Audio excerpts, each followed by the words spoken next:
Oh man, that looked like fun. I was pretty nervous, man. I mean, that was pure gambling at one point. If I lose the Tezzeret, it's just over. Yep. Yeah, yeah. So you had the one Tezzeret. You did not bring in the Void Snare? I didn't. I looked at the Void Snare and I was like, I can still win with Tezzeret. Like, I just so he can't really, it's hard for him to stop Vault Key. I mean, he has mental misstep. But then what did you think of me imprinting the Tinker? Menendian thought you were crazy. Menendian would have tinkered for a jar on that turn. I was not convinced. I felt like Tezzeret was what you needed to play for, right? With Leyline of Sanctity, especially with no Void Snare, then Tezzeret is the crucial card, and it's in your hand, 1 mana from being cast next turn, right? Right. So I liked your play. Steve would have tinkered for a jar. You had the jar in, right? Yeah. Yeah. I thought about that. So how much have you talked about the deck? Did you talk about us working together? And oh yeah, no, I gave you all the credit for finding diminishing returns. Honestly, I felt like 2 diminishing returns to find the Tezzeret was justice being served. I thought you deserved that. Yeah, I mean, you had a sweet candelabra rip. I did. And yours helped too. I did give myself credit for the Mind's Desire.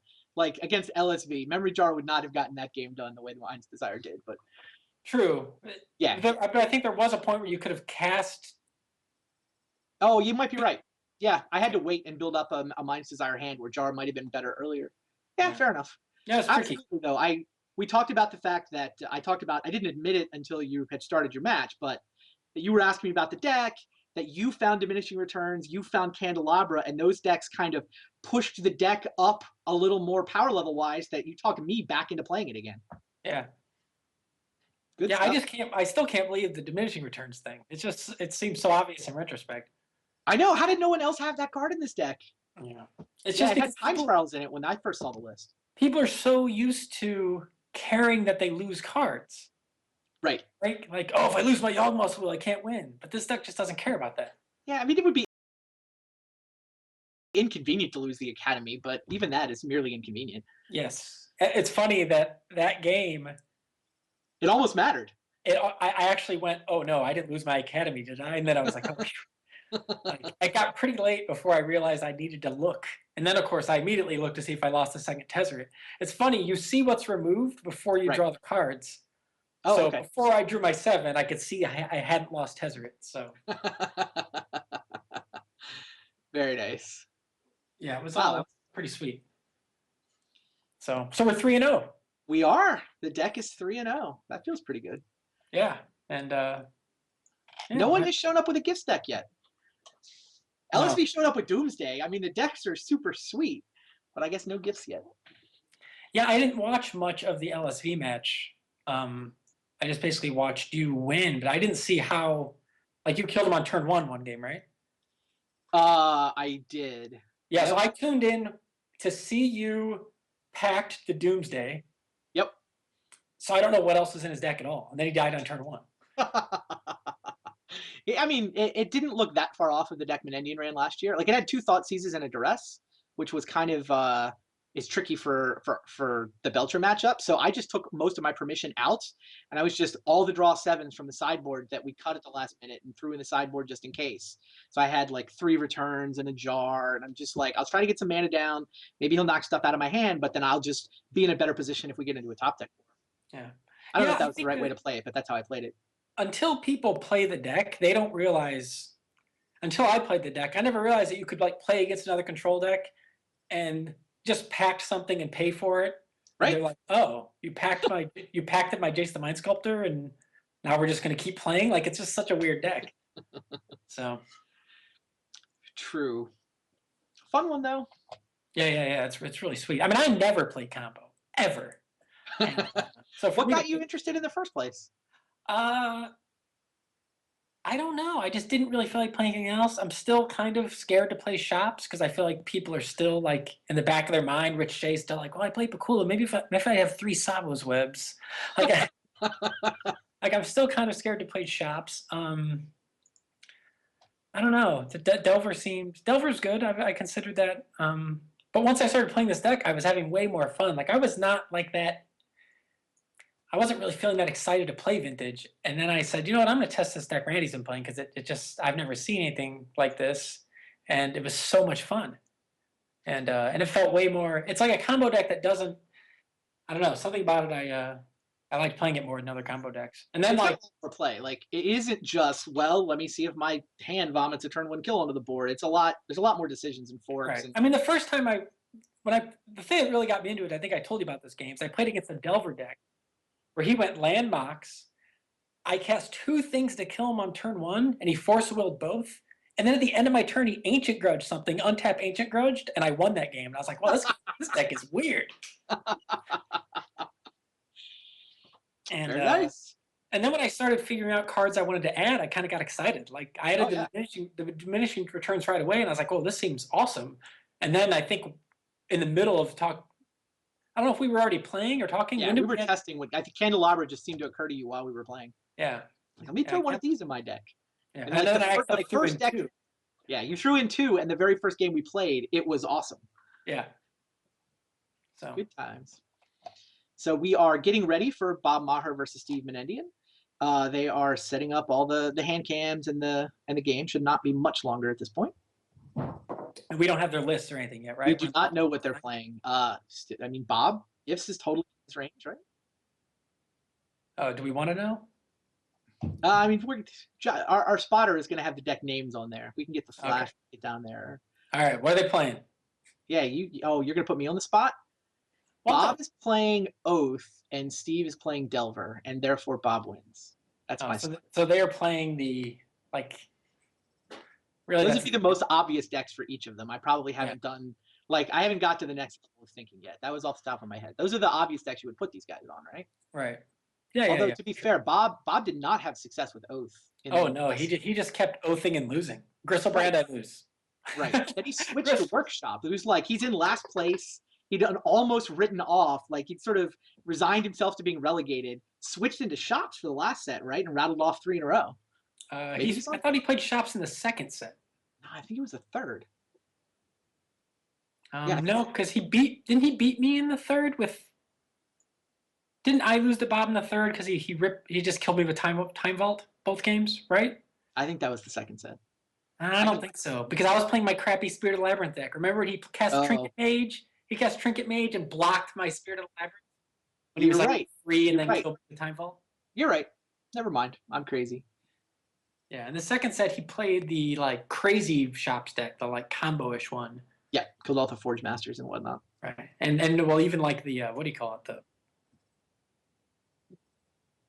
the equipment, whatever the equipment's called, gauntlets or greaves, lightning greaves. Lightning greaves, yeah, lightning greaves to give the Forge Master haste, to get the Blightsteel Colossus, to give the Blightsteel Colossus haste. Yeah, he didn't play like the Eternal Misery for Everyone Shops deck like I did. I keep waiting for Bob to have Dark Confidant in his deck. We haven't had that yet. But didn't he? I'll tell you what I'm not looking forward to right now. What's that? You know how Steve plays against Oath. He's just not going to cast anything, ever. We'll see what happens. He's going to have 3 blue floating with 10 cards in his hand and discard 3 Delvers. Ah, Delver versus Gushbond. Crucible Gushbond. Interesting. But Crucible Gushbond, but with Oath, or was Oath just wrong? No, Oath is apparently wrong. Oh. So Menendian went with Delver, but 3-color Delver, not just blue-red. And Bob has a Gush deck. So presumably both of them have Gush as their card drawing engine. Steve's got what looks like a pretty solid draw. Is Zern Orb in Bob's hand? Yes. He's playing combo. He's holding Kervix. Gushbond is nuts. He's holding Kervix Torch. He's just playing Oh, that's awesome. He's holding Kervex Torch, so he can. Wow, this is gonna be fun. I hope we get to see it.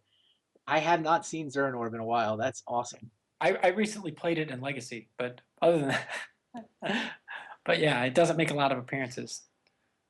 So Bob's hand is kind of bad here. It's got a yeah, Bob's hand is kind of bad here. This brainstorm needs to help. Nope. Yeah, Zern Orb. He just locked himself. Oh God, he has no shuffle effects. He's in trouble. Wow. Now the question is, how quickly can Steve actually kill him? Well, so Bob can actually kill the Pyromancer. Hilarious, and probably should. Yeah, oh yeah. Although Steve has a strip mine in his hand. Yeah, there's the strip mine. Yeah, he's gonna nail this. There's not even a Zern Orb to sack it to as a response, hilariously enough. Zern Orb is Uh, put back in. I don't think randomly gaining 2 life is what the Zern Orb's mission in the deck is. So so the combo that Bob is apparently playing, I think we've stitched this together. If Bob has in play a Zern Orb, a Crucible of Worlds, which lets him play lands from the graveyard, and a Fast Bond, which lets him play more than 1 land per turn, then you sack the land for 2 life to the Zern Orb, pay 1 life to the Fast Bond to put it back into play. So you have infinite life and infinite mana because, of course, you tap the land each time through the cycle. So that 3-card combo is infinite life and infinite mana. if you were Bob here, would you concede in response to a Gitaxian probe? Wow. I would think about it. Is that where are we at? He is trying to stop Steve's brainstorm. This is a giant, yeah, this is a giant. The problem is that this is where the one treasure cruise is going to be unreal. Yeah, Bob hasn't really telegraphed anything about his deck, right? He's shown Brainstorm, Volcanic Island, Misstep, Misstep. If anything, he's going to make him think it's Delver on Delver. Yeah, for sure. I mean, it could be Grixis, some kind of Grixis control. Yeah, if I'm Steve, I put Bob on either Grixis control or Delver right now. So I'm not sure. Wait, what happened to the Crucible? Wasn't it in Bob's hand? Is it the next card? Is he drawing Crucible next turn? That's miserable.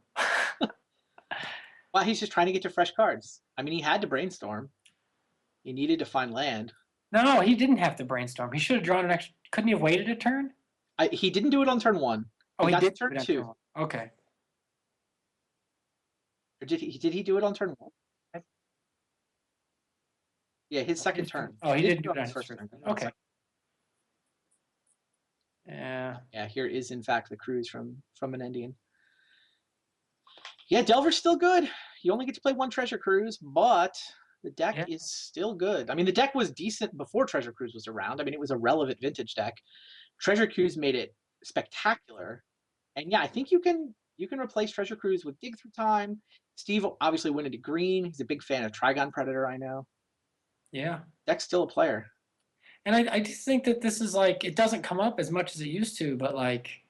Land was the next card down for Bob. Basic Island. Go ahead.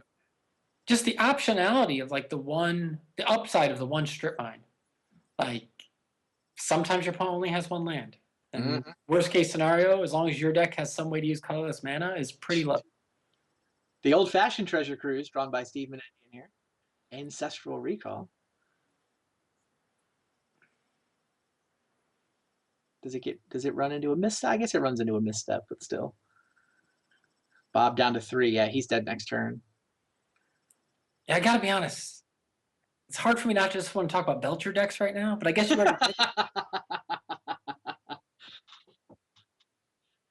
I feel you, Chris. I'm trying my best. Especially just because Bob's getting blown out here. Not a lot to say, you know? There is that. Bob's deck looks cool. It does look cool. I wonder if he's played this at all or if this is like a straight theoretical brew. I don't know. It also feels like he probably drew a bunch of cards in his opening hand that are one-ofs that aren't great in your opening hand, I'm guessing. So Steve goes for the Ancestral. Bob is going to go down to 1 to misstep it. This means he can't even sack. Well, I guess he can sack fetch lands because he's got Zern Orb, but I don't know if there's 1 card that saves him. Like, what does the top card of his library have to be to save him? Yeah, I don't know. Crucible save him? No, he doesn't have the Fast Bond. And whatever, Steve's going to force. He wants the cards from the Ancestral anyway. Wow. He paid mana for the misstep. He didn't pay 2 life. Oh, Time Walk. Nice. That'll do it.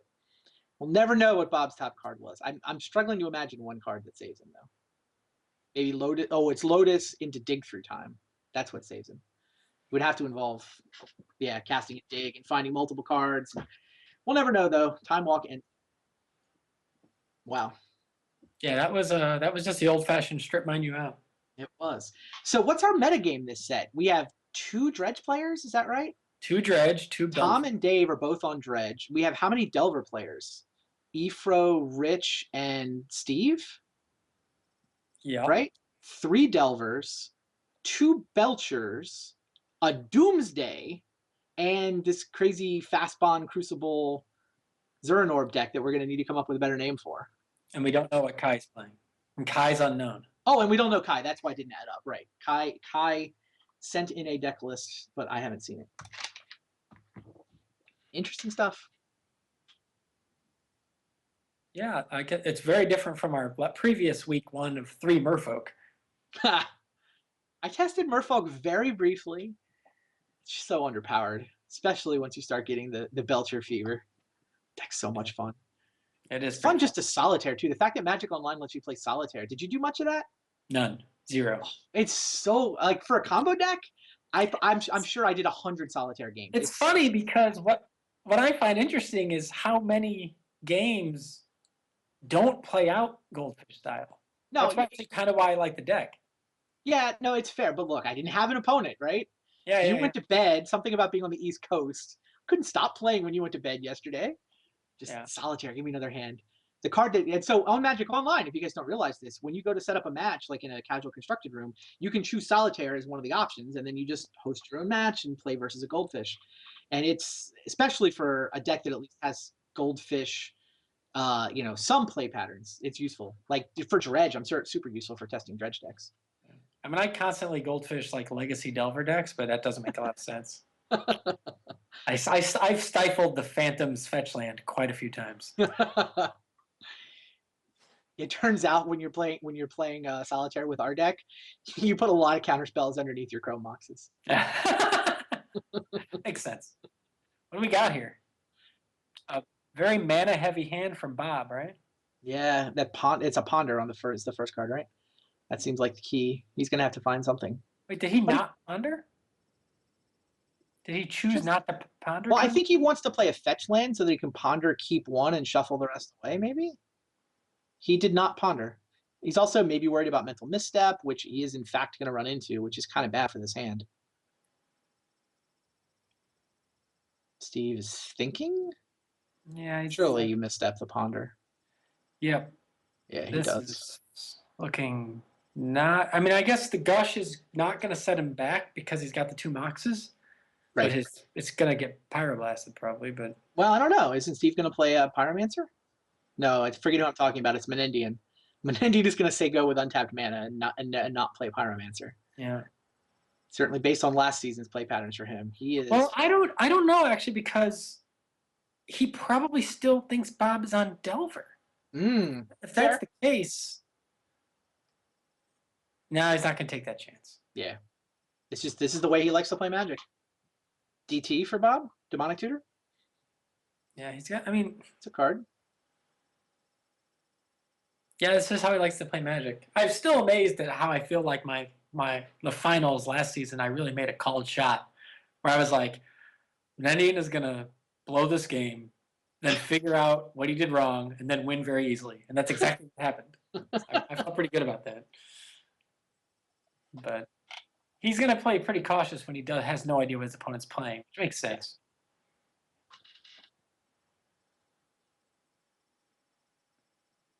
Now, how does Bob play it? Does he not gush because he wants to wait a turn?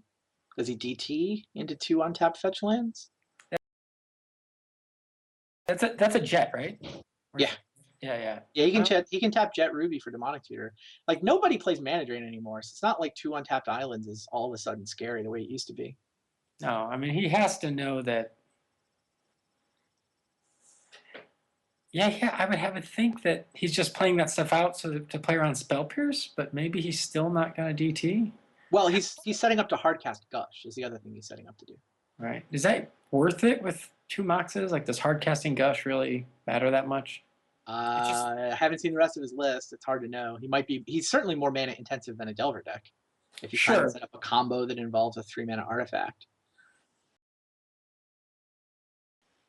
I guess he figures until Steve gets a threat in play, there's no rush. His deck is probably favored in the late game, but we know that the way Steve plays and the way Steve sideboards, that may not be true.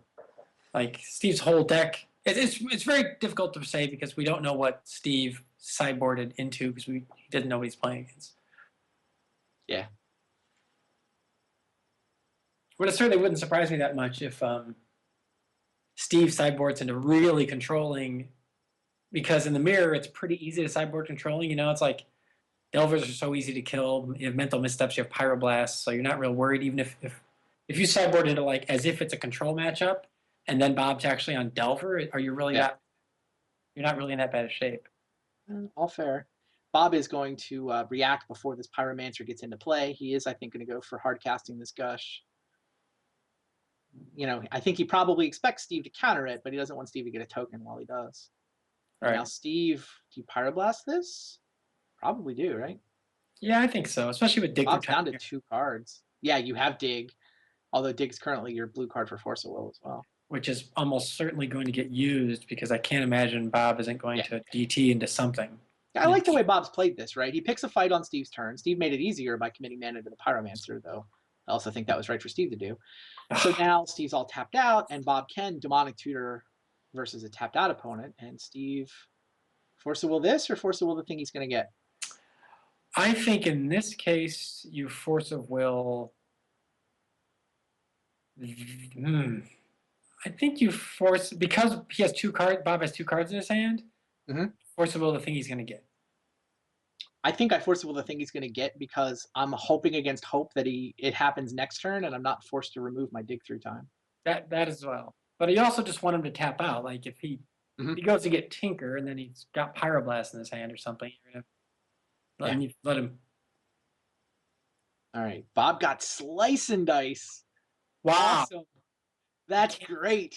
So Slice and Dice has a cycling ability for 2 in a red. Does that mean that Bob? Right. Say what the card does, and then by 2 in a red to cycle Slice and Dice, you get to draw a card, and it deals 1 damage to all the creatures that are in play. So it's an uncounterable way to kill Young Pyromancer plus all of the tokens that it's made. But does that mean that Bob doesn't have Tinker in his deck? Maybe, but I don't know what it means about Bob's deck. It means Bob wants the game to go a lot longer, is I think what it means. Man, and also maybe that Bob knows. Like Steve, did Steve even think about countering? I mean, if he put Steve on a counter, he went and got something uncounterable. But it has to be Force of Will. Yeah. And then Steve would have, I don't know. Without knowing Bob's list, it's hard. But Bob might not have Tinker. Just when you have nothing else in your hand, do you really think you're winning this game just because you cantrip kill Young Pyromancer? No, I was a little surprised by this. And our whole, like, don't counter the Force of Will, wait, maybe you'll get to cast Dig through time, came through for Steve. He drew a blue, so now he gets to dig with Force of Will backup. Yeah. I do like the Slice and Dice tech. No, yeah, it's cool. Like, people were playing Electrickeries last season, and I think Slice and Dice is just the best answer. A little more expensive, but it's both a cantrip and uncounterable. And here we go. Yeah, Steve's like, no, Misdirection doesn't do anything. Force of Will doesn't do anything. Men down. I'm getting some color that Bob has actually played this deck quite a bit. Yeah? But the person I'm getting color from does not think this deck is very good. So we'll see. Well, Bob drew a Dig through time of his own. See, it feels like the first guy to dig is certainly at an advantage, though. Steve is taking Ancestral Recall as one of the cards off his own dig, which is currently resolving. Flusterstorm's Preordain and Double Trigon Predator are his other options. Is there too much mana for Flusterstorm to be relevant? Oh man, this really is same old Menendian. Directions and all right, and this not casting creatures. Yeah, you Ancestral here for sure. Or Preordains. And it looks like a Fire Ice on the edge of his hand.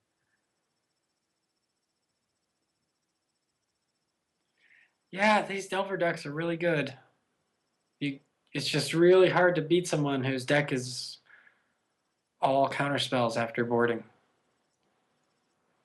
Eric beat David, right? Eric beat Dave, yeah. So Delver, if Steve wins this, Delver goes 2-1.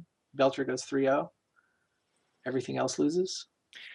Yeah, although I will say that I don't know how similar the lists are, but I almost feel like grouping Menendian with the other Delver decks, his deck just never feels like anyone Yeah. else after boarding. Part of it is the way he plays it, but it's a fair Yeah. point. So Bob does go through dig through time. Steve does point the force of will at it, of course. Mm-hmm. And now Bob is out of gas. He's down to just a lone Mock Sapphire, and Menendian has got 2 preordains, a misdirection, and a fire ice. Yeah. I almost wonder why Menendian plays with creatures at all. Seems like he'd be happier on land still or something. It's fair. He went to all the trouble of playing a creature, and it just got killed. Yeah. It's creature things.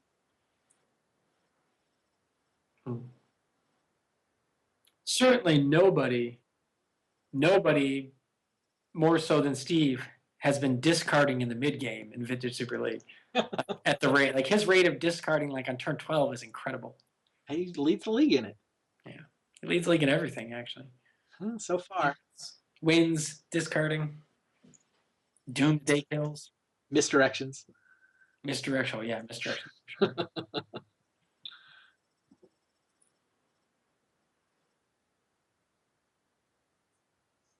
Being targeted by his opponent's ancestral recalls. Oh yeah. Well, I guess that's the same as leading the league in misdirections.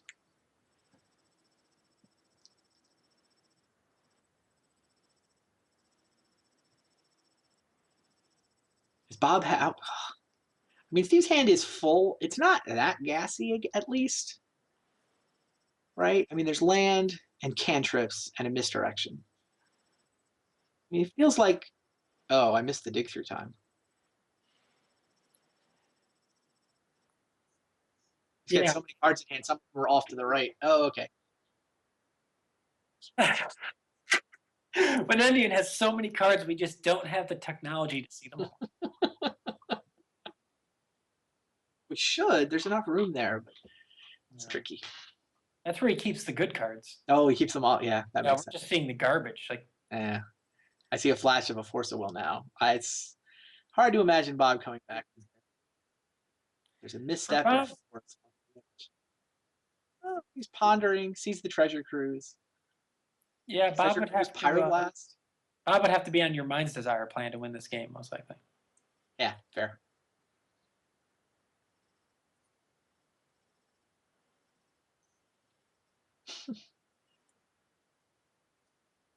Sets himself up to draw the cruise next turn off Ponder. Doesn't want to discard more than he has to this turn. It's a fast bond. We have seen Bob win some crazy games over the years, though. Oh, we have. That is true. No, I can think of a couple. I can think of exactly 3. No, it's 3. Was the number I was on. I'm sure there must be more, but the match, most of you know what we're laughing about, I'm sure, but the Pro Tour that Bob Maher won, his finals match against Brian Davis is the stuff of legends. It's a pleasure to call. It's worth looking up on YouTube if you haven't seen it already. Yeah, it's amazing. And just an amazing little window into old school pro Magic for newer players. I mean, it's just unsleeved dual lands, the works. Yeah, it's pretty old school. I think it was 2000, 15 years ago.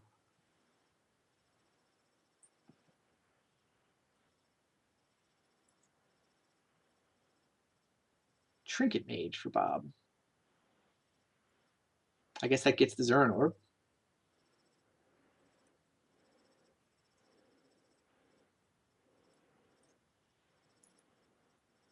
Yeah. And then he creature to the board. I still can't believe Bob had nothing to DT for other than Slice and Dice. Well, I mean, it wasn't going to, whatever he got, it wasn't going to resolve. So it didn't actually affect the game. Well, but sure. I agree with you. It does seem like not the most impactful.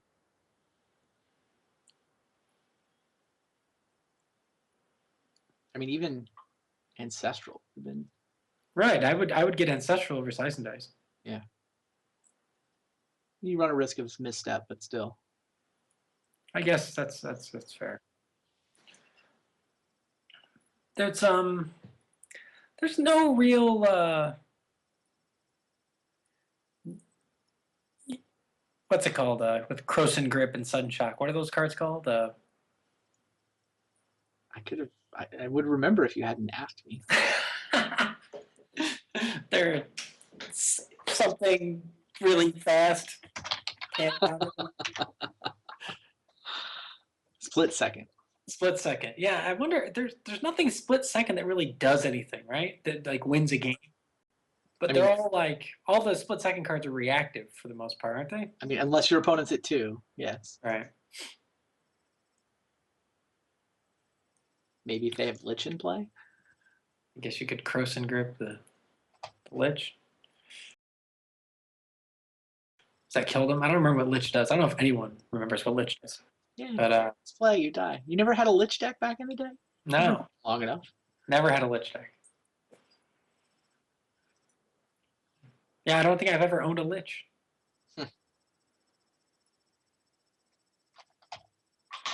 Yeah, this is man. I think there's been so. Menendian's been involved in so many sweet games, but also so many games like this where it's just like, it's just not possible for him to lose. Yeah. And it's going to take a while because he's not taking any chances. Bob loves Trinket Mage. Mm-hmm.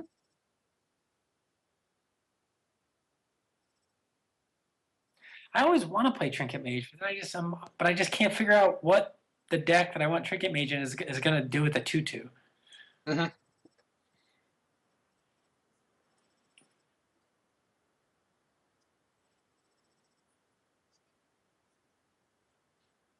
Yeah, I definitely considered.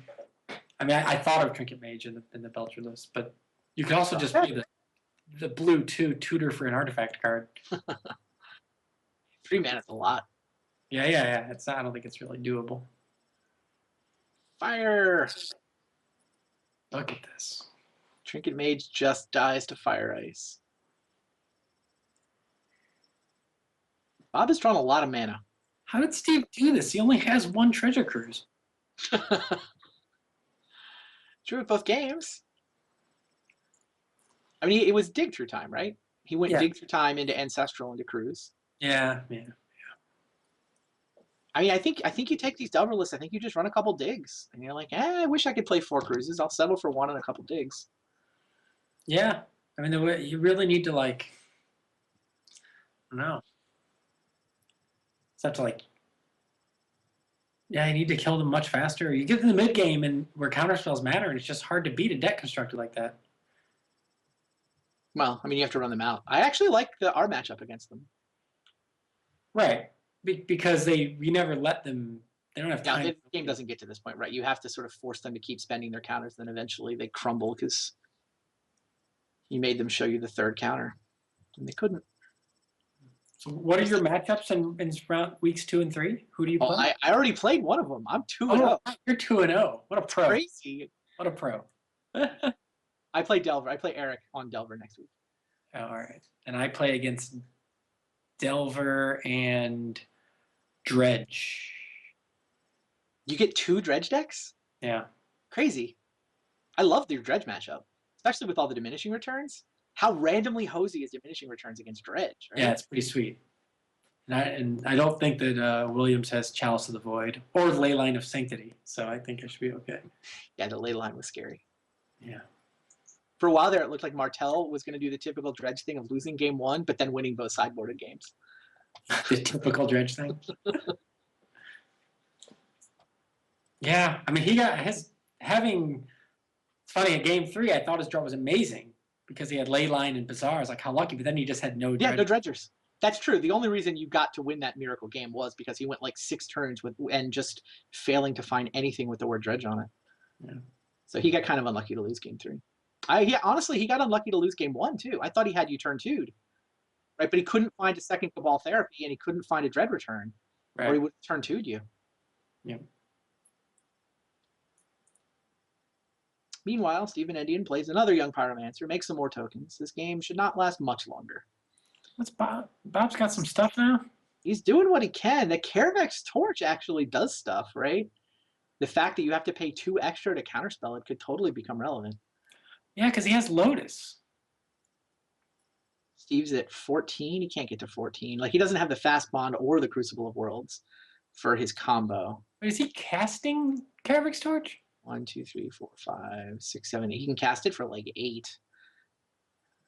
So you have to kill a stupid pyromancer to try to buy himself a turn. Man, well, I guess if he has no way to get mana in his deck, it's funny. He can almost.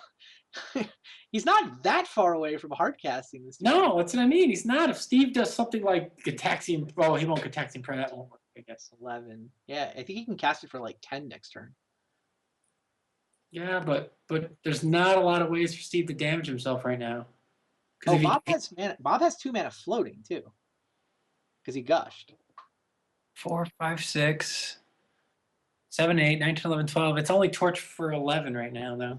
That's a pretty big number. And I got a feeling he doesn't have lightning bolt in his deck or anything.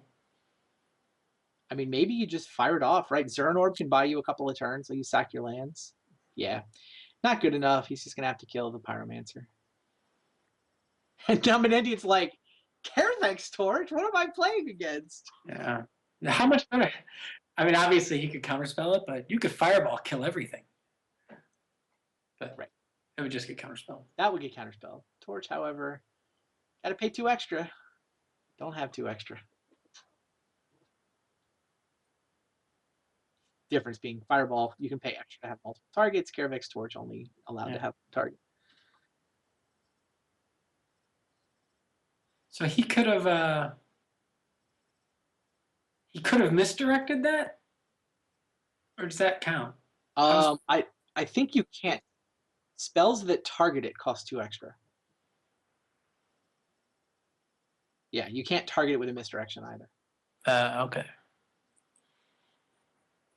That's weird templating. They don't. I doubt that was the, what was it, Tempest template? Or is it Saga? One of those. Tempest, I think. That's a VMA. That's a Mirage copy. Carvex Torch? Was it Visions? Yeah, it was in the same block as Hammer. It's Mirage. Yeah, Mirage Vision, same block. Yeah. My Pro Tour Seal deck had Carvex Torch and Hammer in it. Oh, so it was in Mirage. There you go. Yes. You should know this. Yeah. Aaron Muranaka had 2 or 3. He may have had 3 torches in his deck. He made top 8 of that Pro Tour. Menendian goes for a Time Walk, which is pretty close to lethal. Bob is lining up a Pyroblast and doing the math to figure out if it really is lethal.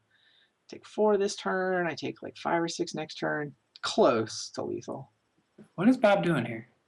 All I know is Bob refuses to ever put Zernorb into play. Is Bob faking? Bob's faking other spells here, isn't he? Yes. Yes, he is.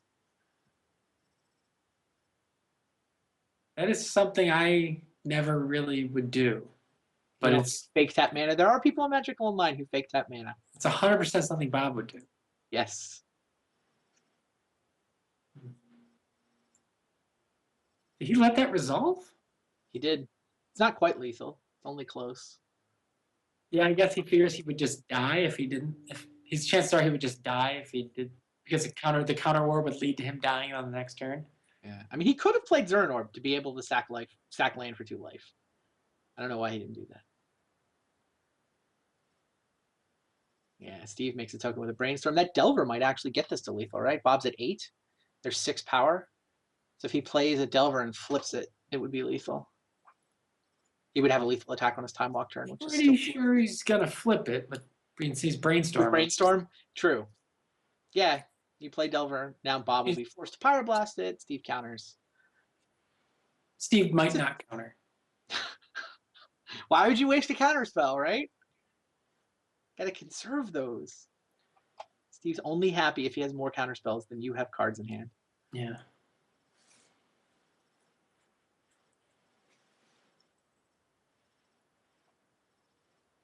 Yeah, I guess this metagame is we're missing. What are we missing from a kind of?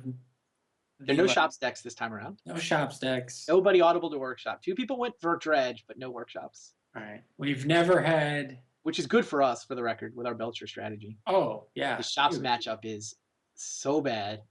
Yeah. I already apologized on behalf of our sideboards. Yeah. We have no shops. We have no merfolk.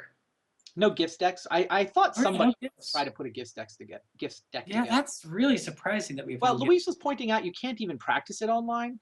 Like the only way you can test a gift deck with 4 gifts in it is to play freeform, and you have to line up an opponent to even be able to play the freeform format. Right. So it was hard. I put one together. I thought about it. Like I definitely, if you'd asked me 2 days ago, I would have told you, probably gifts, backup plan of Delver. But then you talked me into having more fun than that. And My gifts deck's only okay. Like wasn't convinced I had a great gifts list. then we've But still never had anybody go into this like, this archetype that exists in like the live vintage tournaments here on the East Coast of like the Blue Angels. We've never, and Blue Angels and Bomberman has really been had a big presence in tournaments around here for 2 or 3 years now, really. Good point.